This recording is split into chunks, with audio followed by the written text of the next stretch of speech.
Be'ez Hashem Yisbarach, we begin Perek Shvi, the 7th Perek in Hilchos Ishut, in the laws of marriage, from the Sefer Nashim, from the book pertaining to women, from the Rambam Mishneh Torah, which this Perek continues in the theme of the previous Perek regarding that of conditions and limitations in that of Kiddushin.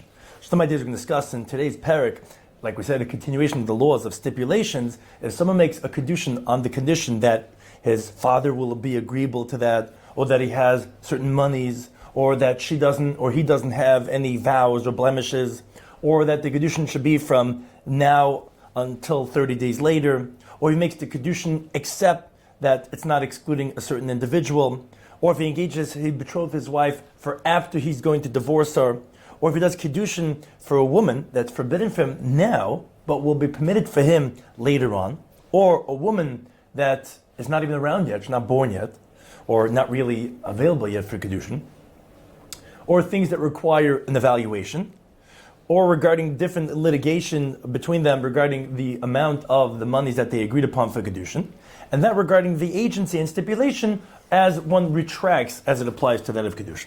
So we begin, Halacha Aleph, the Rambam opens up, as we said, the continuation of the theme of conditions, a condition now that depends on another party, a third party. Halacha Aleph, says the Rambam, someone says to a woman, you're betrothed to me, you're engaged to me, I'm not shir tza'avi, on the condition that my father wants, meaning he's going to say yes when he hears about this. So Ratzav, if the father is agreeable, meaning he says, yes, I'm agreement to the shidduch, because she's engaged.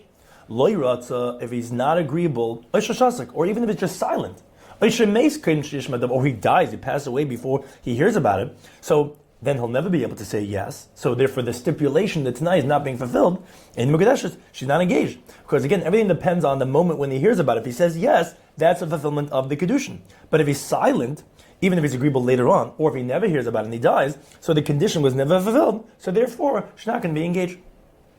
Now that's if he says it in that wording that I want my father to be merutza, to be agreeable. But let's say he says it the other way around. He sounds similar, but it's different. He says, on the condition that my father doesn't protest. So Shama Umichas, if the father hears about it and says, no, I'm not agreeable to the shidduch, so Ein Mugadesh, he's not engaged. That was his condition. But let's say Loi Micha. Let's say when he hears about it, even if he protests later on, but when he heard about it, he didn't protest. Or if he died before he heard about it, so then she's engaged because the father never actively went and protested. Not necessarily was he agreeable, but he didn't protest. Now, so therefore says the Rambam, regarding this case, Meis HaBen, if let's say the son, the chassan, passed away, and then subsequently the father heard about it, meaning if the father would have heard about it before his son passed away and he didn't protest, so then, like the Rambam was saying, she would be engaged. But here the son passed away, and then the father's hearing about it, so Malamdin Ha'av Sha'ayaymer, we teach the father to say, ain't it right to say that you don't want, because as long as he's hearing about this, what's going on, or let's say within what's called Teich K'dei Dibur, in the few seconds when he heard about it, then he could protest. Because again, if he was silent when he heard about it, it's not going to help the protest later on. But we tell him, right, when he's saying about protest. Why? Kedushin. Because if you don't protest, it's going to be a Kedushin. And then, that means to say his son who passed away would have been engaged halachically to this girl, and then, we don't want her to have a yibum ceremony, which she has to do yibum either or chalitza. Why have that? We could avoid that. But you're just protesting. There's no point in making the condition happen. The son's dead anyway. Then we teach him to protest. Now, according to the Ravid, actually, if the father heard before the son passed away and he didn't protest, the Ravid holds that he could still protest even afterwards when his son dies. And because there is no set time, according to the Ravid, for the father's protest, and he could always protest, and therefore when the son dies, we teach him even subsequently to protest, even if he heard before the son passed away. But the Rambam holds that has to be at the time of when he hears about it. Now, Halacha Beis continues on also stipulations, not dependent on the third party, but it depends on another variable that's specifically of his assets. Halacha Beis, if someone says to a woman, hey, you're engaged to me with this, he gives her something, on the condition that I have 200 zuz. Or if I have an area of land that's fit to plant a kur, which is 30 saw of grain, which is in the area of 274 amas squared, as the Rambam himself writes in the Chasei, I have that amount of land, and on condition that I have that, then you're engaged. So if there's witnesses that he has this monies or this land, then she's engaged, because we can verify there's the veracity of this idea and the condition is fulfilled. But if he doesn't have, and there's no verification of that, she's still engaged out of doubt. Why? Maybe he really has the monies and he has the witnesses. But he's saying, I don't have, to cause her to stumble. Why? Because what he's going to do is, the condition wasn't fulfilled. She's going to get married to someone else and have children. And later on he's going to claim, I had monies, I had lands, comes out, she's forbidden to her second husband, and her children are illegitimate because she was actually married to me when she got married to the second guy. Others explain that no, what it means to say is that we're concerned that maybe he regretted, he had a change of heart. So if he says, I don't really have the money, I don't really have the land, because we presume when he did the condition, if he did it with that condition, that he really had it, and now he's regretting it, and therefore he's just doing it to ruin her for this, and therefore we have to suspect that there was a condition, and therefore he would have to go ahead and do a gerushin. Halacha Gimel. If he says, hey, you engaged me with this thing, he gives her something, a ring, in the condition that I have 200 zuz, or a base core offer, or a base core of land, which same as the previous halacha, but he adds on one more stipulation over here, in that place. He says where exactly he's talking about. So if he has in that place, again, so that's fulfilling the condition, then she's engaged. If he doesn't have in the place that he said, even if he has somewhere else, so she's not definitively engaged, she is doubtfully engaged. Again, the same idea, maybe he really does have over there. And again, his intent is just to ruin her. So we do have to suspect that he really does, but again, it's not in a definite way. Halacha Dalet. These are different variations of these cases. Says, you're engaged to me with this. On the condition that I show you the 200 zuz. Or a base core offer or the base core of land. So she's engaged, in other words, and he has to show it to her. And even if he has witnesses that he has it, it's not good. The condition is only fulfilled when he actually shows it to her. Now, let's say he shows her the monies in someone else's hand. Or he shows her the land in someone else's field. So she's not engaged until he shows it to her from his own. If he doesn't show her his own, then she's not even engaged even out of doubt. We're saying that it has to be, the t'nai is only when he shows it to her. Even if you have it, there's no condition misafik, it's that you showed it to her. And it's only that, as the Rambam is going to explain, your own field. So it doesn't help to show her, you see that beautiful field? Well, that's not mine, but here I'm showing it to you. No, it has to be from his own. So to lokach hamois b'halva, let's say he took the monies from a loan, a b'shutfus, or with partnership. Or the field that he's showing her was rented. Or the kachabadisis, or he took it through the craft of shear cropping, which he only gets a portion of the profits, a third or a quarter, according to the local custom. The head and he shows it to her. Again, Einim Kodesh, he's not going to engage until he shows it to her from his own. Because the understanding of I will show you means I'll show you from my own. This is what I told you about. And if it's not enough to show her someone else's field, it's got to be his own that he's showing her, and therefore until that she's not going to be engaged. Halacha hey, further qualifying this stipulation. Base core offer. Okay, let's say he had this amount, this size of field that he said that he has, and that's a condition that for them to be engaged. But there were these pits, these ditches, amukim asar tvachim that was 10 tvachim deep, Islam or in height. There were these rocky terrain, guvayim asar tvachim, 10 tvachim high, 10 handbreadths. So if the ditches were filled with water, so that's the same thing as the rock. The rock doesn't have to have anything with water. It just means to say that then you have a significant height of area, that of 10 tfachim, which is the einim dadnimai. So that's not measured together. In other, if you have exactly a base core offer, and you have these ditches or these rocky areas, it's not going to be measured, and you're not going to have the area of base core offer. Why is it not measured with the rest of the field? Because it's not fit to be planted. Now, that's only if it's 10 tfachim deep or 10 tfachim high. But if it's less than 10 tfachim, even if, let's say, those ditches are filled with water, it is measured with it, like the Gemara says in Kedusha Samach Aleph, because that's what's called agonis karka. It's these canals in the field that's considered secondary to the field. Doesn't mean the rocky terrain is called like the spine of the land. No land is exactly perfect. So it would be considered secondary and part of the field if it's less than 10 tfachim. But if it's 10 tfachim high, 10 tfachim deep, then And again, regarding the depth, it's only if it's filled with water. If it's not filled with water, it could be more than 10 tefachim deep, you could plant it. But the rocky terrain, you can't. So the rocky terrain higher than 10 tefachim, and the ditch is more than 10 tefachim, and it's filled with water, then you can't plant, and it's not considered part of the field. Now, if the ditch is not filled with water, then it would be measured with it, even though its ditch is more than 10 tefachim deep, because it's fit to be planted, so therefore it still qualify for the base core of offer. Now that I'm moves on halacha vav to other conditions, that of as it relates to nedarim, vows, and mumim, and blemishes. Halacha vav. If someone says to a woman, okay, you're engaged to me with this that I'm giving you, amanas, the condition, that you don't have any vows on you. Meaning that she didn't take any vows. Now, and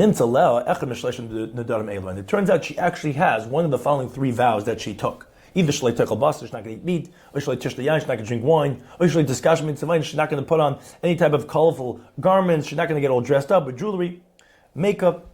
So then, in Mukadeshes. So then, she's not engaged.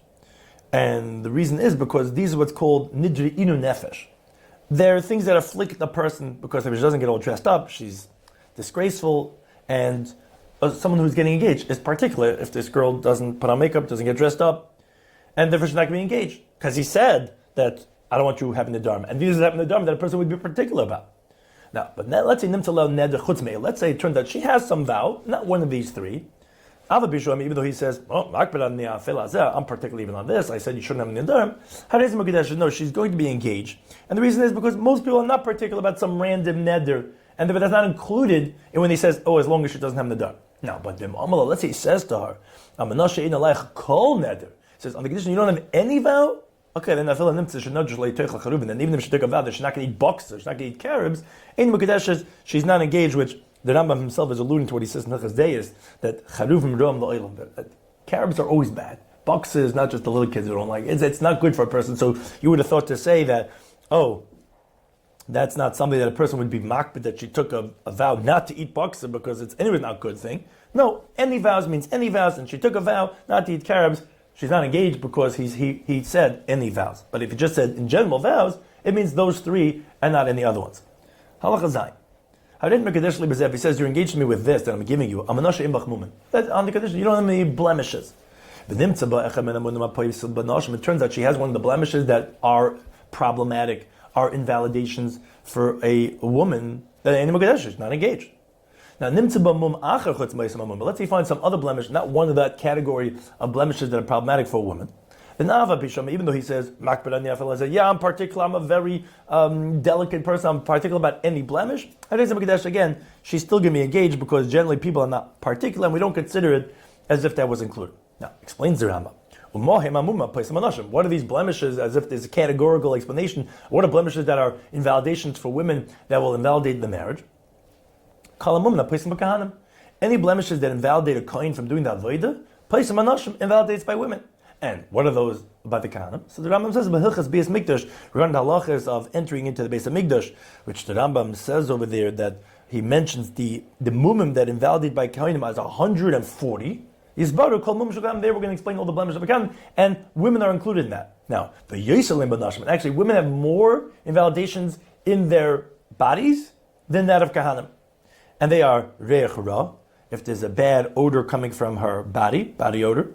Vizeya, if she's constantly sweating. Bereich hapeh, and bad breath. V'kol ava, and a thick voice.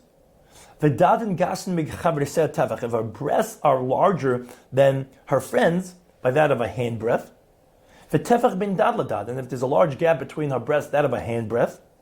U'neshichas kelev benasa makom tzalekes, if a dog bites her, and it becomes like scarred, meaning after it heals, it makes like this mark on the skin, v'shuma, and like a mole, like a wart type of protrusion coming out of her skin, sha'ala padachas, that's on her forehead.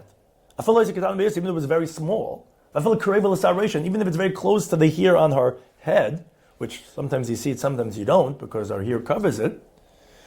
And we're talking about even that the mole doesn't even have seir, doesn't even have hair on it. Sometimes the moles have these birthmarks have hair coming out of it.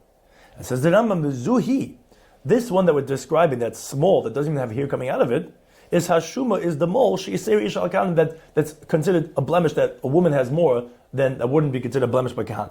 Because avalam haisa shuma, but if let's say it was a mole, sheyesh b'seir b'sharpan, that had hair on any other part of the face, where again that's always seen and it also has hair. Or let's say it's a mole that's as large as an isser, which is a small Italian coin, which weighs around 4 barley corns. Then then even if it doesn't have hair, that would be considered a blemish, not only by women, but even by kahana. It's only regarding the blemishes of a woman that we say on the face that she's going to be more severe, and regarding the small one on the forehead, even though it's close to her hair, even though there's no hair coming out of that mole. That's a stringency that women have over men. Now, one thing is that actually regarding women on any other part of the face, she actually would be engaged if he saw it and he was okay with that, unless it's a place where women go ahead and they cover their faces and they couldn't see. But if not, actually, what we consider blemish by Kahanim actually wouldn't be, because he would have acquiesced already by having seen her when he dated her and been okay with that. Halacha ches. Hamakadish isha stam. Okay, let's say a person, not like this other individual from the previous halachas that he specified, she doesn't have this, she doesn't have that. He just gets engaged to a woman. When it comes out she has one of these blemishes that are invalidating by women. Or let's say you find one of those 3 vows that generally people are bothered by, from what's called the nidra in the nefesh, those that afflict the person, not to eat meat, not to drink wine, not to get dressed up. I mean, that's a pretty morose type of a life. So then that kedushin is in doubt. And because we don't really know if this person is particular or not, if he specifies it, we know for sure that we consider particular, but here we don't know, so it's a doubtful kedushin. Now, let's say he makes the kedushin, the engagement, on the kedushin that she doesn't have any vows. And she had vows, but she went to a sage who could be what's called mata the neder. He could permit it by saying, "Oh, did you really mean that? And had you known that, would you have done it?" She's like, "No, I have charata, whatever," and he permits it for her. Harizim ukadesha. So interestingly, she's actually going to be engaged. The reason for this is a unique halacha that, like the Rambam says in Hilchos Nadarim in the 4th parak, that when a sage permits a neder, it's not from here on. It comes out that it's oikil mafreid. It retroactively uproots it as if she never took a neder.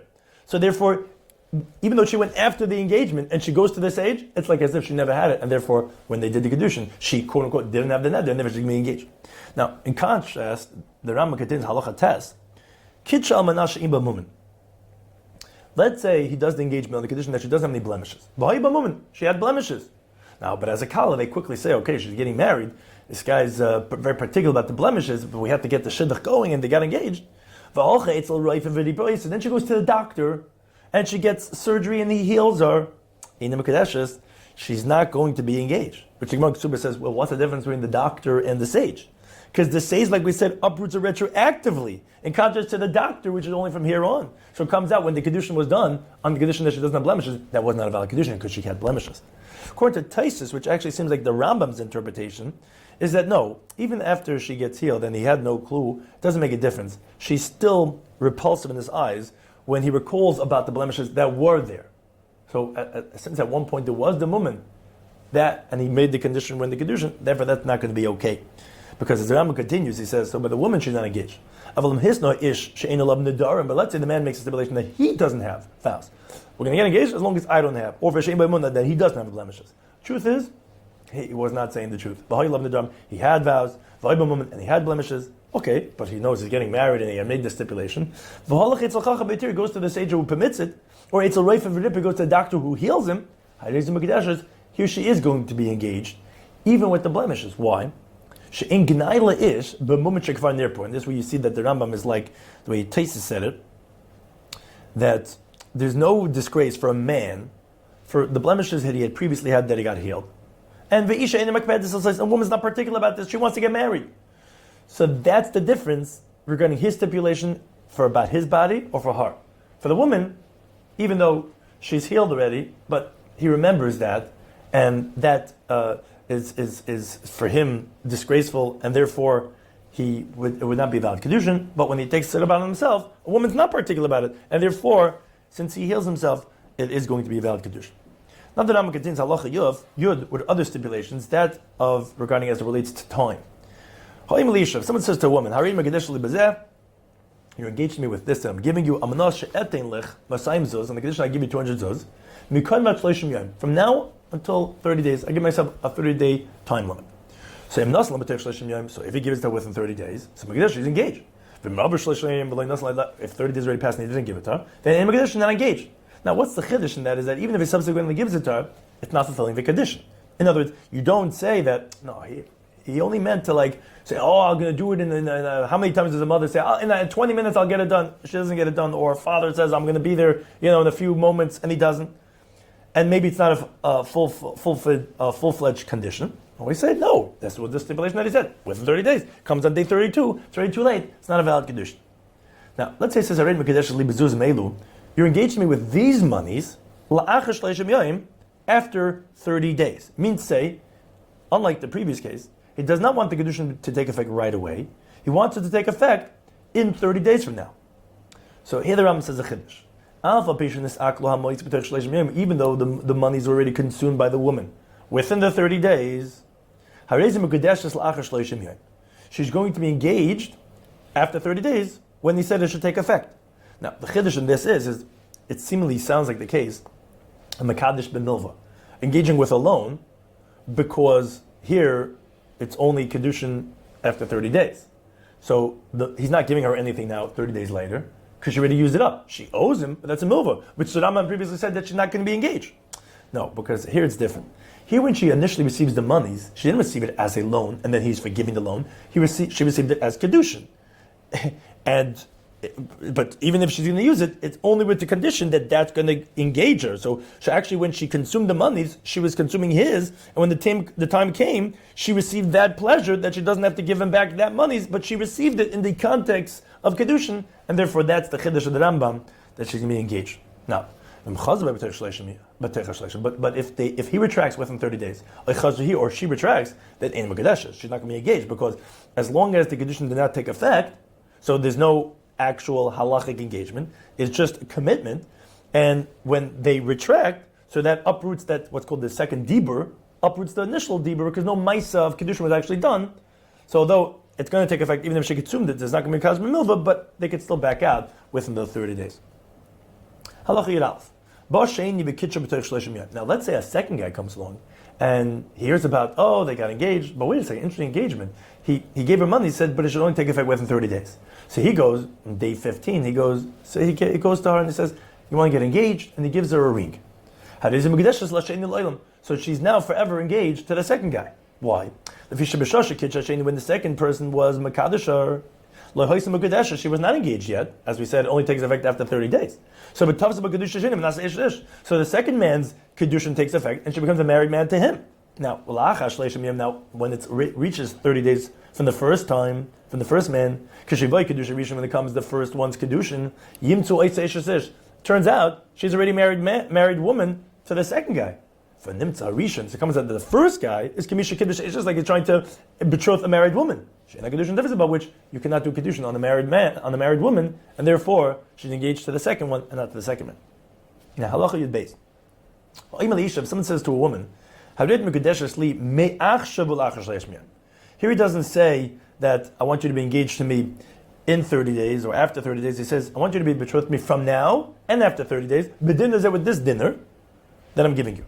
Now another man comes along and betroths her within 30 days. So she's engaged to both of them out of doubt, meaning the doubt is regarding what the first person had said. When he said, what does it mean from now and after 30 days? If it's a stipulation, in other words, if he's not retracting, that is, he wants the condition to take effect right now. So it comes out that if it doesn't back out within 30 days, she's really engaged from now. It's just a t'nai that after 30 days should be taking effect right now. So that means to say the second guy's kedushin, retroactively, after 30 days, was the second guy's was nothing. Or we're not sure, is he actually what's called being chayzer? Is he actually trying to change what he had said? Where, although I originally said me'achshav, no, la'achar shleishim yeh. So that means to say, if it was after 30 days, that means up until then she was single. So the second guy's kedushin would have taken effect. So we're not sure what the first guy meant, what it means. So therefore she's engaged to both out of doubt. Lafikach name this get. So says Ram, therefore if she wants to get married, both of them have to give a get. And that could be done by Mitech HaShleishim. And that's the chiddush that even within 30 days, even the first one could give his get, even though he's not engaged to her, because it's only after 30 days.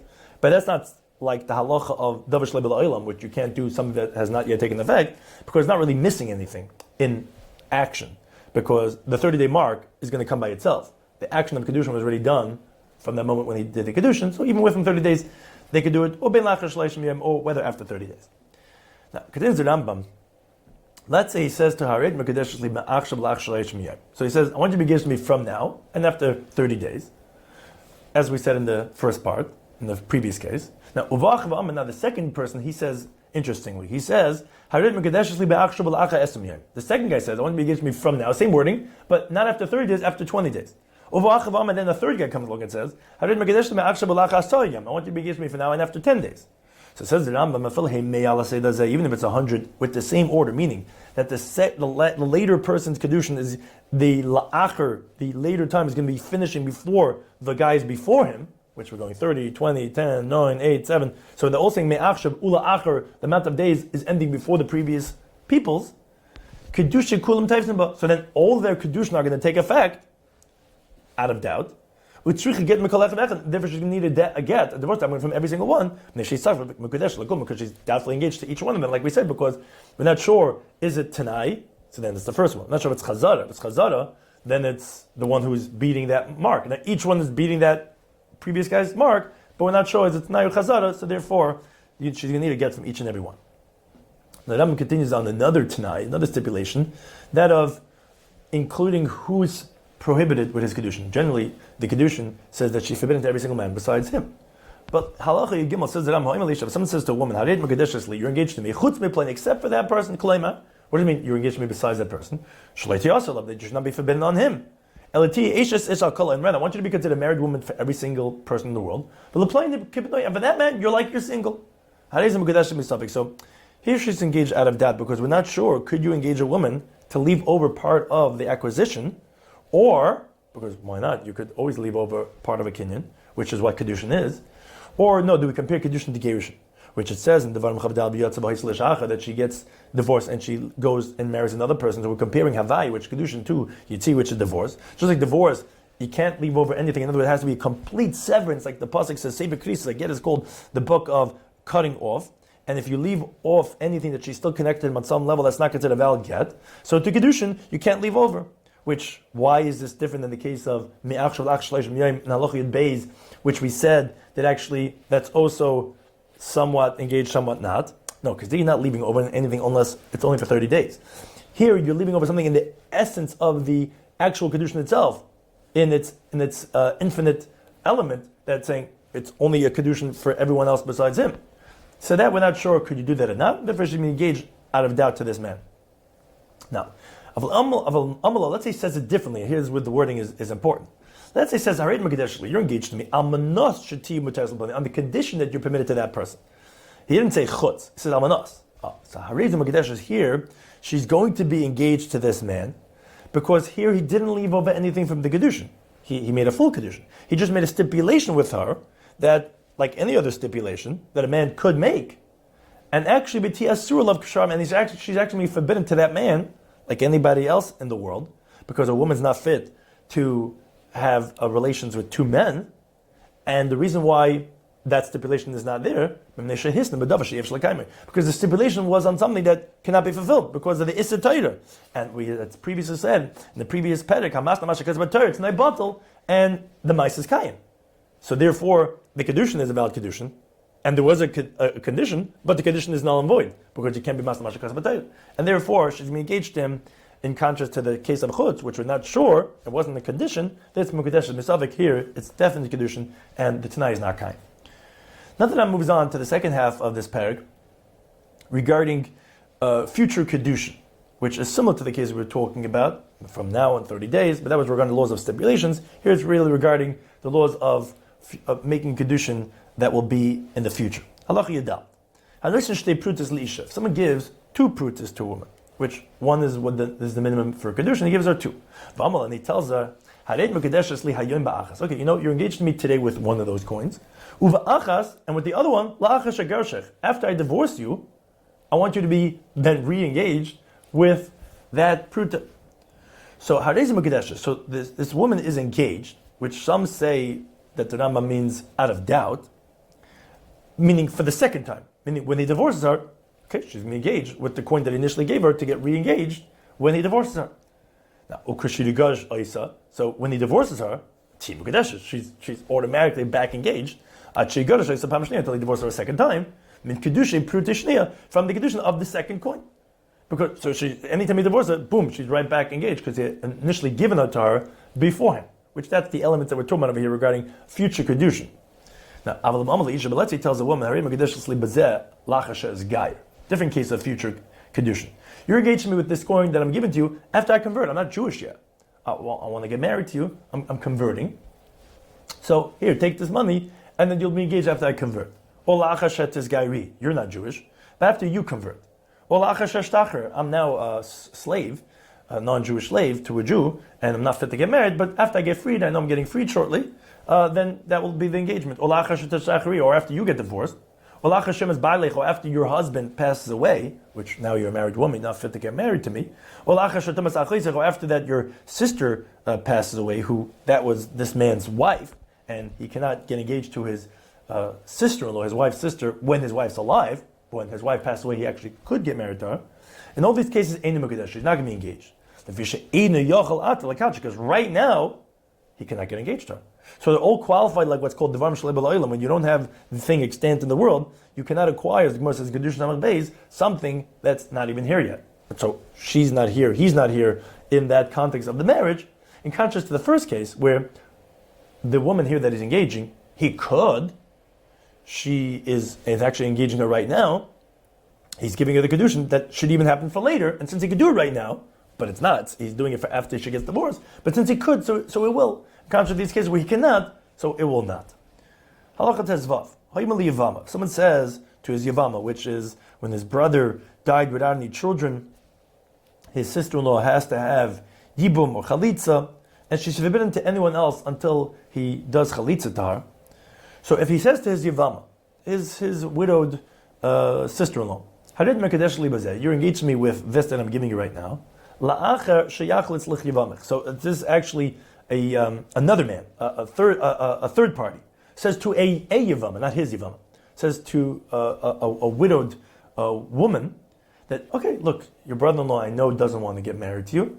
After he'll do the chalitza, and I have this ring right now, I'm afraid it's going to get lost. Here, take it. After your brother-in-law will do chalitza to you, so then this will be the kedushin. So it says the Rambam, Harezim Kedeshes. So she's engaged. And some say, actually here also, it's misafik. It's a doubtful kedushin. But it is somewhat of a kedushin. Because since if he would do kedushin to her right now, when she's still a yavama, kedushin teisaba misafik, the kedushin would take effect out of doubt, as the Rambam explained already in Perek Dalad, that we're not sure regarding this issa of yavama lazar, of a yavama marrying anyone else before she gets yibn chalitza from her brother-in-law. If kedushin is taifis or not, is like an ervo, is like a regular chiv alavin. So since the kedushin would take effect out of doubt, so technically it's like he could do kedushin, and therefore since he could do, so then you could do the kedushin la'achar zman, and therefore it will be mukadeshes again. And some say mini misafik. Halacha tezayin. If someone says to his friend, I really like you and I really want to be in your family. If your wife gives birth to a girl, see this expensive diamond? I'm giving it to you. If your wife ever has a girl, I'm not marrying anyone else.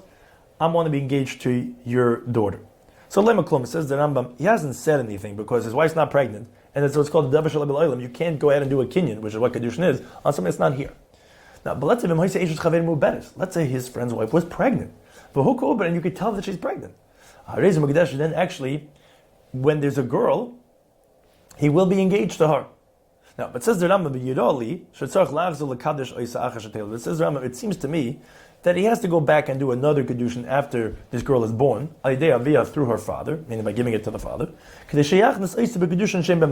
he should, when he consummates the relationship with this girl, that it should be with a kedushin that there's no flaw in it, because really, on some level, it's not b'loilim yet. This fetus is in the womb. So, stringently, we're going to say that she is considered married to him, because ultimately she is there in some form, but still says the Rambam, one should still go ahead and do kedushin after she's born. Now the Rambam continues halacha Yitzayin with when there's a set amount of money that was established regarding what the kedushin is going to be with. So, someone says to a woman, you're engaged to me with 100 dinar. This is what I'm using for kedushin. Then he gives her even just one dinner. She's already engaged from the moment that she takes the dinner. Now, but the stipulation is, of course he has to complete and give the rest. Now, why is this? Because it's like as if he said, you really engaged me with this one dinner. On the condition that I supplement and give the 100 dinar, which is really engaged right now with the one dinner, because kedushin doesn't need that much. It needs one pruta. So he's, whatever the coin that you're giving, are you giving 100 of it? The first one is really the kedushin. The rest is just like, I'll supplement it. So therefore, when he gives the first dinner, as long as he ends up giving the rest, the first dinner she's engaged. Now, but says the Rambam, when do we say this? Is when he tells her, "B'mei dinar stam." When he just says 100 dinar. But if he specifies and he says to her, "B'mei dinar elu," see these 100 dinar, you're going to engage with these 100 dinar. And he starts counting it, and here's 1, here's 2, here's 3. Then she's not engaged until he gives her all 100 dinar. The reason is because since she sees him starting to count, she's like, okay, that's what I want to get engaged with, which is this whole amount. Now, even up until the last dinner, they could both back out because it's not a kedushin until it's all given. And so let's say it comes out that there's a 100, the full 100 dinar, the mana, but it's missing one dinner, it was one off. So that could be, for example, if he gave it to her at nighttime and she didn't realize that it's missing one. Or comes out that actually one of those dinar is actually copper, and generally a dinner is silver. She's not going to be engaged because he misled her. And even if he exchanged it, she's not going to be engaged because she relied on this and it was missing, and if it's not a valid kedushin. Now, but let's say nimtzavem dinner ra. Let's say there's an inferior dinner which is a little rubbed out and missing a little bit of the weight, which is how coined the currencies were based on the weight. So if it could be used, even under extreme extenuating circumstances, but it would pass as a dinner, then it's going to be a valid kedushin. It's just that he has to swap it for her, not because of the kedushin obligation, but because of the monetary obligation, because of the promise of the 100 dinar. Back to kedushin, since it could be used al de'at chag, so she's not particular. Now, but if it can't be used even under extenuating circumstances, then she's not going to be engaged because it has to be exactly those 100 dinar. Let's say it says you're engaged to me with these garments, which they're worth 50 dinar, and they were silk, or things like that, which women desire. So if it was worth 50, then she's engaged from the moment that she takes it. And the chiddush in that is, it does not have to first be evaluated in the marketplace. And only subsequently be engaged, so that she should rely and say, and know that it's really worth the amount that he promised her. No. Rather, since it is worth the amount that he had told her, she's engaged from that first moment. Which, as the Gemara says in Kedushin, that silk doesn't need to be evaluated, which the Rambam understands that to mean that specifically silk and things like that, which a woman desires. But there are those who want to say that specifically silk does not need to be evaluated for the Kedushin because it's well known the value in part, and people don't usually make such a large error in its evaluation.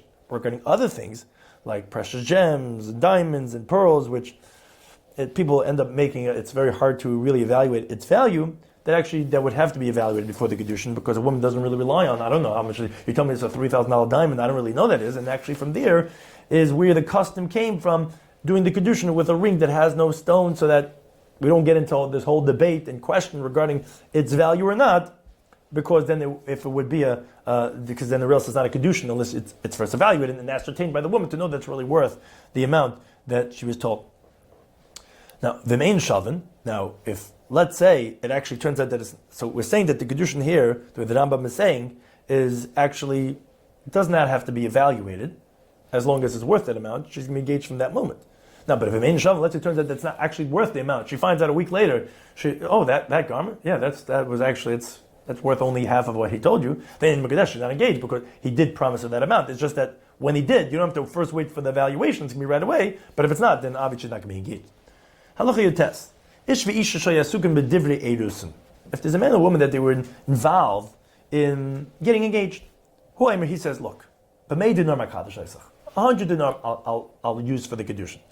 She's like, no, I'm worth more. I'm only getting engaged if you give me 200. Now, so that's it. They go home. They don't decide to get engaged yet. He goes to his house. She goes to her house. Now, then they request one from the other and they supplicate and they say, look, let's get this done. The kitcher stump and they get engaged. Now he gives her a bundle of money and she doesn't know how much that was. Now it depends who ultimately made the request, to whose dollar amount will we go on. If the man ends up going and says, look, let's get engaged. So then you also do Isha. Then you actually have to do based on what the woman was. She thought, okay, he's begging to get, he wants to really get married. So he's coming around to my side that he's going to give me 200 dinar. And if it's not 200, then she's not engaged. Now, the Isha Tavaz is, but if the woman requests from the man, she's like, come on, let's just get engaged. Then you also do Ish, then you do what the man had originally posited, which is only 100, and then she's going to be engaged, because obviously if she's coming to him and begging him to get engaged, she's agreeing to his side, which is going to be 100. The Ram now continues on other laws of Kedushin and of that of Tanai, regarding when the agent, which you could do Kedushin with agency, with the Shliach, if he deviates, he does differently than what he was told. Halacha Chaf. If someone makes an agent to go ahead and betroth him a woman without any stipulations. Then the agent goes and betroths her with a stipulation. It's like, on the condition that, he figured he'd get something out of this girl, you give $1,000 to his favorite charity. In the Mukadesh, she's not engaged. That was not your agency. Now, let's say the other way around. Let's say he tells them, okay, you tell the woman I want to get engaged on the condition that she does ABC. And then the agent just betroths her. He doesn't do the stipulation. Or he makes it up some other condition. Or he changes the condition. Again, in Mukadesh, not going to be engaged, because that's a general rule, like the Rambam says in Hilchos Ishut, a shliach she'aval divrei meshacheh, if he changes from the stipulations of the one who sent him, he hasn't done anything, and it's not a fulfillment of that agency. Halacha Chav Aleph. Amaloi, let's say he tells the shliach, kachli b'makom pleni, I want you to betroth her in that place. The Shalom says, say, I want you to go ahead and engage her specifically over there. And he goes, he betroths her somewhere else. In Mukadesh, she's not engaged, because that's not what he told her. Now let's say he says the following words, and this is where the wording is important. Let's say he says, Kachli, I want you to betroth her for me. Now, she happens to be by the Arc de Triomphe. That's where she is in that place. Now, and then he goes and engages her in another place. Oh, she's going to be engaged. You know why? The wording is, you see, he was just showing him a mile marker. He's just showing her location. Oh, she is in that place. But he wasn't saying that's where it has to be. She's going to be engaged. And so by the other way, when she tells her agent, I want you to receive my kedushin from him at that place, by the kaisel. And he gets it from somewhere else in the old city. And she's not engaged. She said, I want you to receive it from him in that place. Now, but let's say she says, oh, that man, he's there by the Western Wall. But he gets the kedushin from him somewhere else. She is going to be engaged. Again, she's just showing, just indicating where he is, where you can find him, but it wasn't a stipulation that she was required. The Rambam concludes the last two halachas with what we spoke about in this parak regarding kedushin and tanai, and that about backing out. Halacha chav beis. Hamakadosh as isha. If a woman betroths a woman, and right away he backs out, who or he, either him or her, right away like, oh, what am I doing over here? Even if they retracted within what's called the amount of time of speaking, which is, as the Rambam says in Hilchos Ishut, the amount of greeting that a student has to his teacher, which is Shalom Aleichem Rabbi, peace be on you, my teacher, which is a few moments. Even if, which generally that's considered contiguous with the previous thing, it's considered part of that statement, which you could generally back out. Regarding Kedushin in Chazarasa Klum, her backing out is insignificant, and she's going to be engaged. And the reason for this is, like the Gemara said in Dovna Pezayin, that although generally Terchid Dibur is Kedibur, it's like that one statement, there are three exceptions. Doing Avodah Zarah, Kedushin, and Kedushin, like the Ran explains. Generally, anything a person does, he doesn't conclude until he's finished what he's in the middle of doing, which is a few seconds afterwards. But these things are so severe, getting married, getting divorced, these are big things. A person doesn't do it until they fully made up their mind. So therefore, it doesn't help to back out, even within those next few seconds, and they're going to be engaged. Now, halacha of Gimel. Hamakadosh al Tanai. Someone does an engagement with a condition. Then a few days later, he's like, yes, I feel so bad. I got engaged. I made her a condition that if she does X, Y, and Z, he nullifies the condition. So, and even if he does it between him and her, the chas and kal, they're walking, he's like, you know what, I feel bad. You don't have to do that condition. And he nullifies it, not in front of witnesses. The stipulation is null and void, but then the condition is going to be valid, even meaning without the fulfillment of that stipulation.